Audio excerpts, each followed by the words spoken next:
People often ask me what have been my favorite interviews on the David Pakman Show. We've done over 1,000 interviews with something like 700 or 800 guests on the program. One that stands out is when I was able to interview one of my favorite science fiction writers, Joe Haldeman. And I interviewed Joe Haldeman in part about his book, The Forever War, which is a book that is sort of analogous with the Vietnam War. It is the 50th anniversary of the Vietnam War, or at least of 1968, which was arguably the war's worst year. And we are going to go back today to what is still one of my favorite interviews that I've done, sci-fi author Joe Haldeman from September of 2014. Let's check it out. We are joined today by Joe Haldeman, who is a Vietnam veteran and a science fiction writer whose best-known work may be The Forever War. His newest novel is Work Done for Hire. And as some of our viewers may recall, I've recommended both The Forever War and Forever Peace to you. Joe, it's such a pleasure to have you on. Thank you so much for doing this. Always glad to do it. Thanks. So let's talk a little bit first about The Forever War, because this was the first book I read of yours. It's from the 1970s. How direct and overt were the kind of allusions to the Vietnam War that may come from your personal history in that book? Was that deliberate, or was it more of just the natural way that it went? I would lean toward natural rather than deliberate. I mean, it was the war that I was in, so of course it provides a lot of the angles and details and so forth. And when you think about the term forever war, in the book, of course, the reason that the war goes on for so long is related to the kind of logistics of time travel and time dilation. But was that the way it felt with the Vietnam War as someone who was in the nitty-gritty of what was going on? I'd have to say that it wasn't really like that.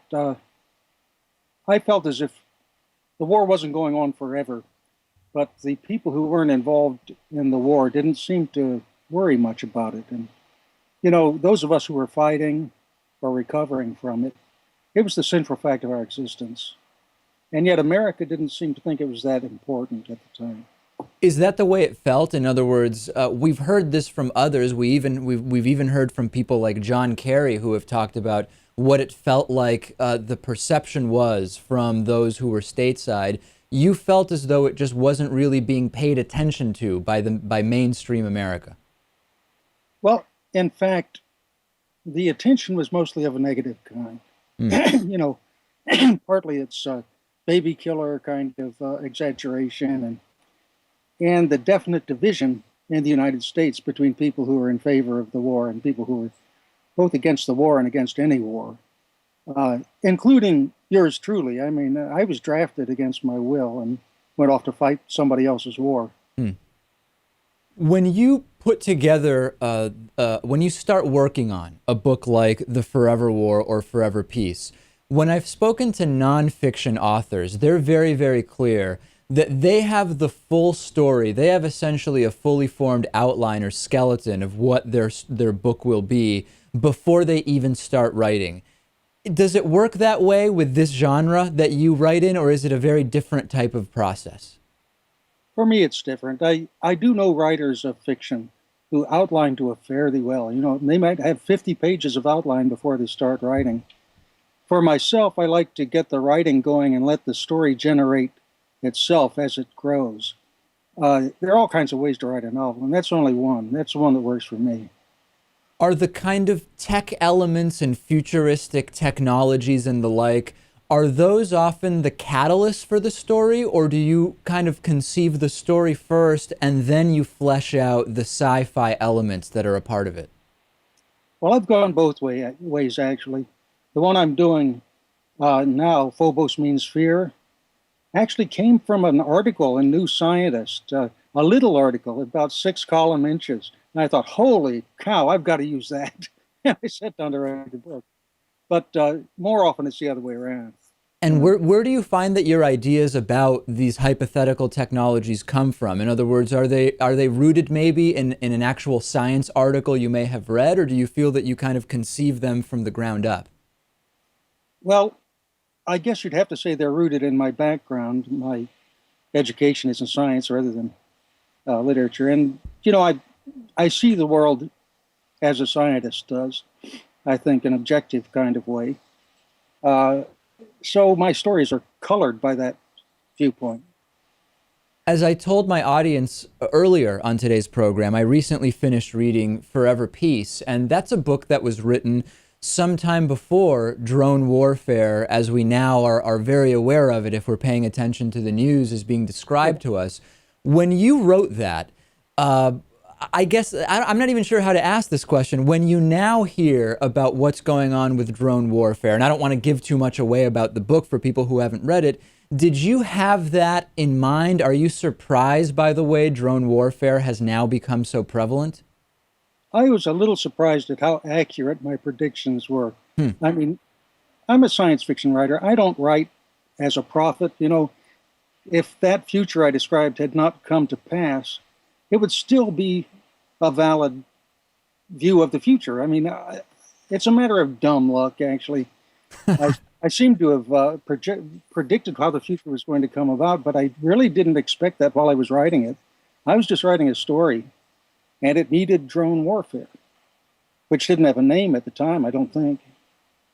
It's very interesting to me that one of the main issues that now is being discussed around drone warfare is this disconnection from the operator of the drone to the reality on the ground. And through imaginary technological means in Forever Peace, you, at least to some extent, maybe not to the plight of the victims, but at least to the idea of being there, you figured out a way to connect the drone operator, the machine operator, to what's going on the ground. When you think about modern drone warfare, is that a concern to you, this idea that there's this physical disconnection that may make these incursions almost video game-like? Well, there's an element of that. Of course, now, when I was an engineer attached to the infantry in Vietnam, my main weapon was a radio telephone with which I could call in airstrikes and artillery support. Because I was in a very small unit, just sort of wandering around in the jungle, the woods in our case, and drawing fire from the enemy. And our main weapon was the radio telephone. So in that way, of course, it's a little bit futuristic. Although, to be honest, I first ran into it in records of World War II. So it was old when I was born, actually. When you think about your early writing, when you go back and pick up, and maybe, I don't know if you even do this, but if you were to kind of page through the Forever War, are you still satisfied with it? What are your reactions to your earlier work? And when I go back and look at a program I did only 5 years ago, I'm incredibly self-critical of what was going on. Either I didn't make the point the way I wanted to, or I missed key details, or whatever the case may be. What's it like to go back and look at something you wrote 30 years ago? For one thing, I'm charitable with other writers. When I read somebody else's work, I say, okay, he's doing the best he can. Right. That's the way I look at my old work. I would write it much differently now. Of course I would. I hope I've continued learning about writing. But in fact, that guy was writing 40 years ago. What could he know about what is the rather distant future now? As I say, I have sympathy for the person I was 40 years ago, but we don't feel the same way about many things. That's fair. Maybe when I look back at my old shows, I should just say, that's the best I could do at the time with the experience and the skills that I had. That's exactly it. In fact, trying to evaluate your own creativity is kind of a fool's game anyhow, because basically your success is not based on your evaluation of it. It's based on the other people, the people who pay to read or watch your stuff. So, you do the best you can, then you move on and do something else the next day.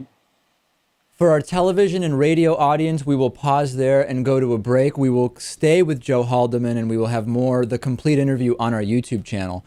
To talk for a second about not so much being charitable or not, or criticizing your past work, but in looking at your writing style, one of my favorite authors is John Le Carre, and one of his earlier works is The Spy Who Came In From the Cold, and that's almost a 50-year-old book at this point. Wow. And he's written a book every couple of years for more or less the last 40 or 50 years. And while the themes of his writing have changed significantly, going from the Cold War to kind of more modern, maybe radical Islam, etc., I can't really identify significant ways in which his style has changed over a pretty long period of time. Do you think your style of writing has changed over the last 40 years? I know it has. I have been a writing teacher as well as a writer, and I can be a little bit objective about my own production. And I can tell I made mistakes 40 years ago that I would not make now. Now I'm making mistakes now that I don't see. I know that's true. It's true of every writer, but they're not the same ones. I have watched the sort of reaction to my work, and I've taken some. Yeah, I don't like being criticized. Nobody does, but I listen to it, and I try to improve my current writing from the comments other people made from my earlier work. Are there particular science fiction writers that you either read or followed or not necessarily modeled your work after, but who was it that you really liked reading? When I was a kid, I really loved Robert Heinlein. And, let me see, James Blish and Alfred Bester was a big one. Arthur Clarke, of course, Harry Harrison, Isaac Asimov, all the old guys. You know, when I was a kid, I ate them up. And I suppose the reason I don't eat them up now is I guess I've become too overexposed and too sophisticated. I do read some science fiction every now and then, but I don't try to keep up with it. I mean, 1,000 books a year, Jesus, you wouldn't be able to do anything else if you kept up with it. That's interesting. You know, I talk to a lot of people who seem to not, whether it's television, radio, or books, they don't follow their particular genre or area very closely. And I find this even applying to me. In other words, the reading I do to prepare for my program, which is mostly news and politics, of course relates to that. But my personal reading, so to speak, has very little to do. I wonder if there's something about thinking about or putting energy into areas that are unrelated from your work that in some way kind of helps you within your own field. Well, I do think it helps me. I have seen in other people's writing a kind of a mutual appreciation society. I see people who are influenced by the same people who influenced me, so I can't claim to be somehow immune to this. But I think that you should watch it. You should watch for repetition in your work. You should watch for influences that maybe were better left with the previous artist. I don't know. The thing is, trying to talking about your own writing is foolish and dangerous, of course. Talking about other people's writing can be even worse because people might suspect your motives. Say, oh, he's getting paid too much. Don't read him. Yeah. I have one question that I came up with when reading Forever Peace, which is in the book, you mention a character reading The Long Goodbye by Raymond Chandler. And that Raymond Chandler is one of my favorite authors, and The Long Goodbye, among his work, one of my favorite books. Was that of particular significance to you, or was there any hidden meaning to one of your characters reading that book? You know, the hidden meaning is not hidden at all to me because I happened to read that novel while I was writing the book. And so I just put it in there. He's a great model, of course, for anybody who writes masculine fiction, not just genre fiction. So, yeah, my printer is making strange noises. Are you picking them up? No, and I assure you I'm not controlling it in any way, so it's Okay. it's not me by any means. I think it's coming from my wife's computer about 200 yards away. So Joe, last thing I want to touch on is, you mentioned what you're working on now. Your latest work is Work Done for Hire. Can you tell us anything about what you're working on today? Well, what I'm working on today is a novel called Phobos Means Fear. And it's a hard SF novel, hard science fiction. That is to say, the level of science in it is pretty high. The main character is a scientist, and she's going through a sort of late midlife crisis. She's in her 60s, and does feel somewhat estranged from younger scientists. So in a way, it's kind of autobiographical. I think most novelists can't get away from that trap. Are there ever days where you just don't feel like writing at all? Very rarely, in fact, it's quite the contrary. I don't enjoy writing every day, but I certainly don't like days when I don't write. Hmm. When I'm on vacation and supposed to be having fun, I'm going, yeah, where's my word processor? I'm supposed to be doing something here. No question. We've been speaking with Vietnam veteran Joe Haldeman, science fiction writer. The Forever War, Forever Peace. The newest novel is Work Done for Hire. Joe, really a pleasure to speak with you. Thank you so much for being on. Thank you for having me, David.